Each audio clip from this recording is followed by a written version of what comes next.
पीपाजी महाराज से किसी ने कह दिया कि जिन श्री कृष्ण को आप खोज रहे हैं वो द्वारिका और वे द्वारिकाधीश तो समुद्र में हैं। कहने वाले ने तो व्यंग में कहा होगा कि बड़ा तुमको संतोष नहीं है दर्शन से मंदिर में, तो जाओ कूद पड़ो समुद्र में। सबके देखते देखते पीपाजी महाराज सीता सहचरी जी के साथ समुद्र में कूद गए।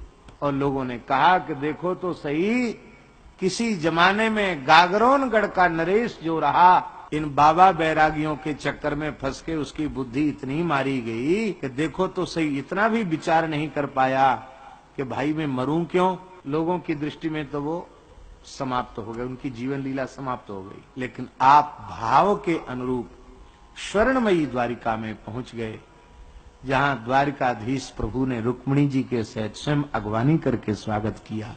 वो 7 दिन 7 रात्रि तक द्वारकाधीश के निज महल में संत श्री पीपाजी महाराज सीता सहचरी जी के सहित विराजे।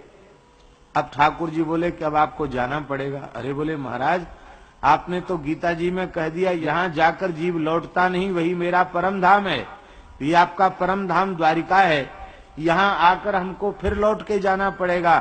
बोले इसलिए लौट के जाना पड़ेगा, यदि लौट के नहीं जाओगे तो मेरी भक्ति कलंकित हो जाएगी। लोग कहेंगे भगवान के नाम पर श्रद्धा विश्वास रखने वाला एक संत समुद्र में कूद गया, उसकी रक्षा ठाकुर जी ने नहीं की।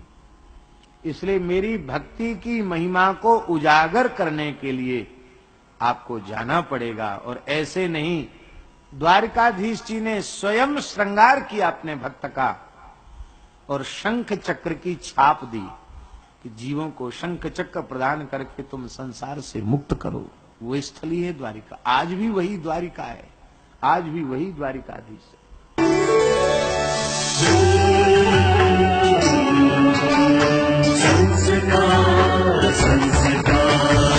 संस्कार, द चैनल ऑफ इंडिया।